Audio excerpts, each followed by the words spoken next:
Estamos en Visto Bueno Radio. Con nosotros son las 8 de la noche con 40 minutos. Oye, yo pongo aquí a la mesa este tema que me está preocupando. Si el primero sale una encuesta o un estudio donde nos dicen que en México la gente ya empieza a hablar de que sería mejor la dictadura que la democracia. Todavía en porcentajes bajos, pero ya hay esa idea. Y luego lees que hay una corriente panista ultraderecha en Jalisco que ya habla de un neonazismo. Así es, ellos... O sea, no estamos... Se dieron a conocer, Luis, en una nota publicada este fin de semana, y en la que son realmente muy jóvenes. Uno de ellos dice pertenecer a un parlamento juvenil de Acción Nacional, y su corriente se define como nacional humanista, y retoma conceptos de Mi lucha, de Mein Kampf, que es el libro de Hitler, que escribió durante su paso por la cárcel, y que ellos abiertamente se definen como neonazis mexicanos, una cosa además simpaticísima que yo creo que hubiera sido hilarante para los nazis en los 30s. Pero, sí, pero ahí están. Pero no podemos, a pesar de que esto provoca burlas y provoca casi decirles que están locos, porque también recurren a toda la indumentaria, a la parafernalia de la propaganda nazi, es decir, tienen la cruz de hierro como su logotipo, los chavos se visten como si fueran comandantes de la Luftwaffe, en fin, creo que no se puede disociar de lo que tú estás diciendo, que es el desprecio creciente por la democracia como forma de gobierno, la apatía por la democracia como forma de gobierno, y hay que vernos en el espejo de Europa. En los últimos 2 o 3 años, los partidos de ultraderecha en Europa han ganado terreno crecientemente. Hablo de Italia, hablo de Austria y particularmente de Francia, la cuna de las libertades, de la democracia, de la igualdad, la solidaridad y la fraternidad. Es hoy un país en el que el último resultado electoral arroja que el 20% del padrón se lo lleva el partido de Jean-Marie Le Pen y su hija. Así es, sí, claro. Porque, a ver, la historia y la democracia sí tiene vueltas en U. La democracia no es un lugar al que se llega para siempre, es una cosa que se tiene que mantener. Porque, fíjate, estos partidos en Europa han ganado popularidad porque combina una migración africana y turca sin precedentes en Europa con una pésima situación económica.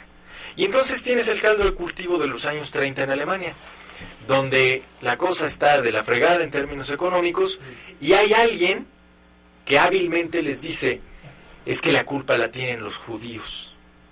Como hoy está pasando en esos países de Europa, es que la culpa de que tú estés mal, la culpa de que no tengas chamba, la tienen los turcos, porque fíjate, él sí tiene trabajo. O un español, que son capaces de decirle, ¿sabes por qué no consigues chamba? Ve al marroquí, él es el que te está quitando el trabajo y el pan de la boca. Y entonces, en cierto estrato de la sociedad europea, que sigue siendo profundamente racista, aunque no le guste aceptarse como tal, esto permea. Entonces, la combinación de una economía deprimida, con un desprecio por la democracia y el resentimiento, es el campo lleno de pólvora para que surjan tonterías como esta. Pero además, yo no lo vería como tontería, porque la extrema derecha y la extrema izquierda, en sus principios, se juntan con los mismos temas, ¿eh?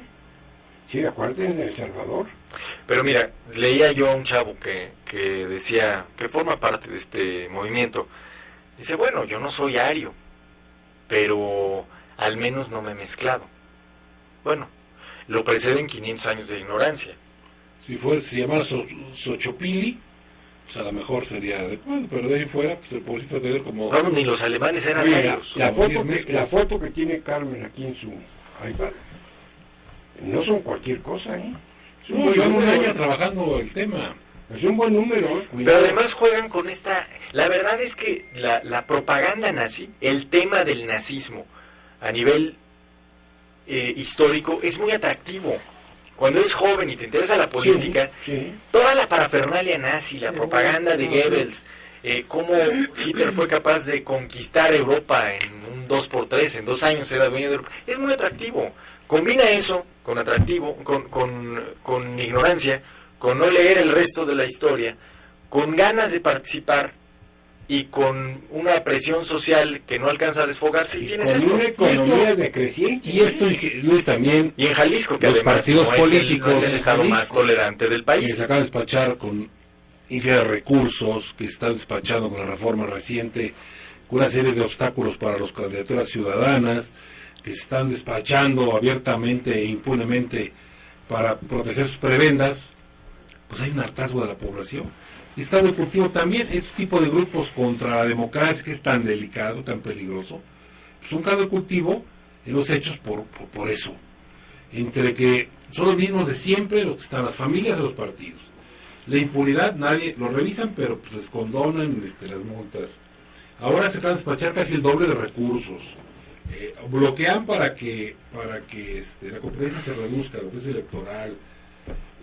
Todo esto abona a que la gente, luego los partidos, ahora con la reelección va a ser peor, porque una persona que va a estar en el poder puede estar 12 años en un cargo, y los que aspiren al cargo, pues ahí se quedarán aspirando. Pero ¿sabes qué, Gerardo? Algo Eso que creo está que no se nos generando puede pasar sentimientos. de esta nota de la formación del, pues no partido, sino la agrupación Neonazismo. del neonazismo jalisciense, es la edad de estos chavos. Ninguno rebasa los 25 o 24 años. ¿Qué tienen en común? Además de pertenecer al Partido Acción Nacional, que qué vergüenza para el PAN, pero bueno, y además de la ignorancia, ¿qué tienen en común? Ellos no conocieron la no democracia. A ellos esto de la partidocracia y la competencia entre partidos les viene igual. Ellos no conocieron este país en el que siempre ganaba el mismo partido.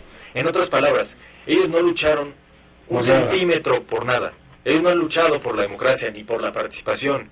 Ellos no conocen quién es Pepe Goldenberg, quién es Reyes Heroles, no tienen ni idea quién es Alberto Castillo o Carlos Castillo Peraza, o Gilberto Rincón Gallardo. Les hablas de nombres al vapor, exactamente. ¿Un Jesús Reyes Heroles? Exacto, de hombres que dentro y fuera del gobierno abrieron el sistema político mexicano. Para ellos les da exactamente lo mismo. Ellos tenían a lo mejor unos 10, 9 años cuando ganó Fox. No les implica absolutamente nada. En otras palabras, su desprecio por la democracia es bastante natural, generacionalmente es natural, y creo que eso es súper peligroso para los próximos años, porque estos jóvenes hoy tienen 23 o 24, pero tendrán 35 o 40, y habrán ya tenido un camino recorrido en la participación política que empezaron muy mal, sin tolerancia. Entonces en Europa lo que pasó. Y deben estarse aleccionando con alguien, ¿eh? Claro. O sea, no salen así de la nada, ¿eh? Hay Están eleccionados. Hay recursos ahí. Hay recursos. Hay ideología. Hay preparación porque ideológica. La famosa estrella que de 8 picos, y Lo que significa. los colores, y, Lo blanco y lo rojo. ¿verdad? Pero además bastante Chafa, ¿no? chafa, sí, porque... O sea, es como una revisión incongruentes. de monografía de la papelería. Yo creo que fueron a la papelería. ¿Todavía hacen esas láminas? Sí, claro. ¿no? Bueno, con las láminas de la Segunda Guerra Mundial de Adolfo Hitler, y yo creo que le subrayaron y sacaron ahí sus estatutos. O sea, sí, la verdad a mí me dan un poco de pena ajena con estas lagunas de información brutales. Veo incluso un chavo ahí en la foto, véalo usted en el portal de internet, que creo que es Sin Embargo, ¿no? Sin Embargo es el que sacó la nota, incluso peinados como Adolfo Hitler, es decir, rapados de los bordes, con el copete a la derecha medio caído, peinados como Adolfo Hitler. Digo, la verdad es medio patético, pero más allá de la anécdota, sí es preocupante que en México, a ver, el estudio que cita Luis es interesante también porque nos pone un mapa de cómo andan las cosas en México. El país no es la Ciudad de México, el país no es Monterrey. Vemos, por ejemplo, a mí me llama muchísimo la atención. Es Jalisco. El país no es Jalisco, pero me llamaba mucho la atención en términos de participación política y apertura en el estudio del INE, cómo en Guanajuato, Jalisco y Veracruz, la mayor parte de la población, por arriba de un 50%, no le gustaría que alguien que piensa distinto tuviera acceso a radio o a televisión. Ujú. Pues qué clase de democracia es esta, ¿no? Es decir, solo una visión le gusta a la gente escuchar en radio y televisión. Y en ese estudio se habla de la desconfianza que tienes tú con tu vecino. Así es. O sea, está perdiendo la credibilidad y al final esto es presa para estas gentes como estos que salieron hoy. Pero todo tiene un destinatario, ¿eh? Esa información tiene un destinatario y el destinatario sin duda es el gobierno para que genere las políticas públicas justamente para tratar de generar un proceso de reintegración de la sociedad. Ahora, si Y yo fuera el ojalá gobierno, que- alentaría esta noticia, ¿eh? Sí, claro. Porque es una vergüenza para Acción Nacional. Y yo creo que Gustavo Madero, que es bastante hábil y no tiene un pelo de tonto, tiene no solo que deslindarse, tiene que ridiculizar a estos chavos. Ridiculizarlos, porque mira, Acción Nacional tiene una doctrina que no se acerca en absolutamente nada al nacionalsocialismo. Es decir, No, no tiene absolutamente nada que ver. Es más, en los años de emergencia de Adolfo Hitler, en los finales de los 20 y principios de los 30, estamos hablando del 29 al 33, Hitler tuvo dos grandes admiradores, uno más de closet y otro abiertamente. Uno fue José Vasconcelos, que es la gran mancha en la historia de Vasconcelos, y el otro fue Plutarco Elías Calles. Entonces, pues no estamos tan lejos, ¿eh?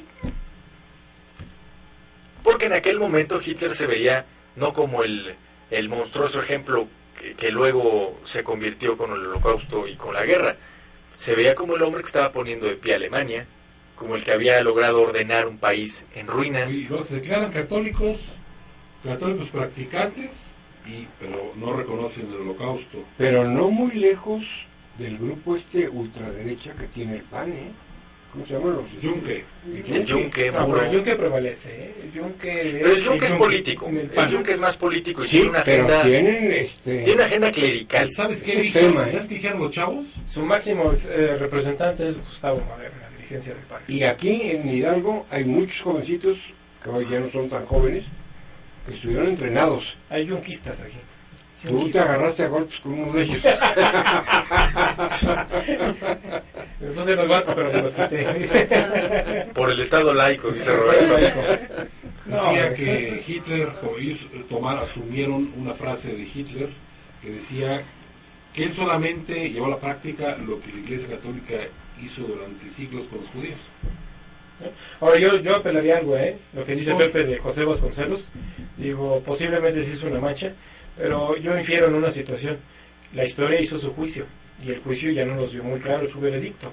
Yo creo que José Vasconcelos no conoció el veredicto de la historia de Adolfo Hitler. Entonces, yo apelo todavía a la buena memoria y al buen actuar de José Vasconcelos y a su contribución por la cultura de este país. No, fue brillantísimo. Claro, Yo creo que es el claro, padre totalmente. de la educación pública real y Totalmente, aplicable en este totalmente. país. Pero en este Todavía país, sí, existe pero en este esas país, culpables. José Vasconcelos tiene sí, defensores. sí, Robert, pero mira, Sí, sí. estamos acostumbrados, y creo que es un grave error de la historiografía mexicana, a ver nuestros héroes como ángeles o como demonios, ¿no? Por eso Don Porfirio es tan malo como el Conde Drácula y Pancho Villa es tan bueno como el Pancho Pistolas. Entonces, esa historia charra a mí la verdad no me gusta. José Vasconcelos fue un gran secretario de Instrucción Pública primero, luego de Educación Pública, fue el padre de la escuela rural, pero ¿qué quieres? Hablaba bien de Hitler, escribía bien de Hitler. En la historia quedará esa mancha y todavía vivió 20 años para ver lo que hizo Adolfo Hitler. Ese fue el gran problema de Vasconcelos. Entonces, bueno, en efecto, ¿es un eslabón fundamental de la cultura mexicana? Sí.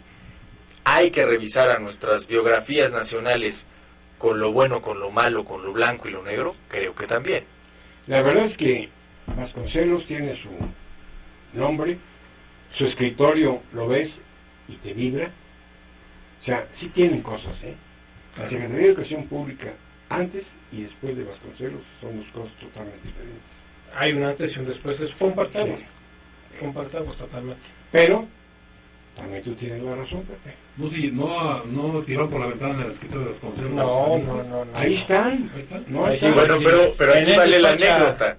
Emilio Chaifé todavía. Cuando En el 2000, Vicente Fox gana la presidencia y antes de tomar protesta, ¿ustedes se acuerdan que la responsable de cultura era Sari Bermúdez? Sí. Ese personaje de Sí, tristísima que memoria. vendía Entonces jabón. cuenta, y eso lo escribió Sabina Berman en una columna, cuenta la anécdota que se reunió con Sari Bermúdez y le dijo: Sari, es que lo que ustedes tienen que hacer es retomar el proyecto de Vasconcelos. Y Sari Bermúdez le dijo: ya, va, háblale a Vasconcelos y nos vemos hoy para cenar con el presidente. Fíjate nada más, Y le dijo todavía Sabina Berman: Sari, ¿de qué me hablas? Está muerto. Y le dijo: válgame, pobrecito. Le dijo Sari Bermúdez. no fui a su velorio. Bueno, entender la política cultural de Vicente Fox, pues, no necesitas más que revisar esa anécdota, ¿no? Carmen, imagínate nada más tamaña aberración. Pues el tiempo se ha terminado, son las 8 de la noche con 57 minutos.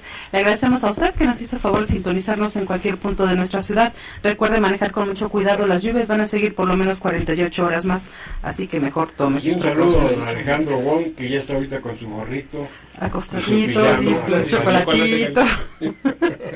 Don Alex, saludos. Sopeando sus animalitos. Así es. Y muchas gracias, ingeniero Roberto Rico, Gerardo Gracias, Rodríguez, Carmen. José Luis Antón. Gracias. Muchísimas gracias y lo esperamos el próximo lunes en punto de las 8 de la noche en otra mesa más de Visto Bueno Radio. Que tenga excelente inicio de semana. NQ La Superestación presentó Visto Bueno Radio.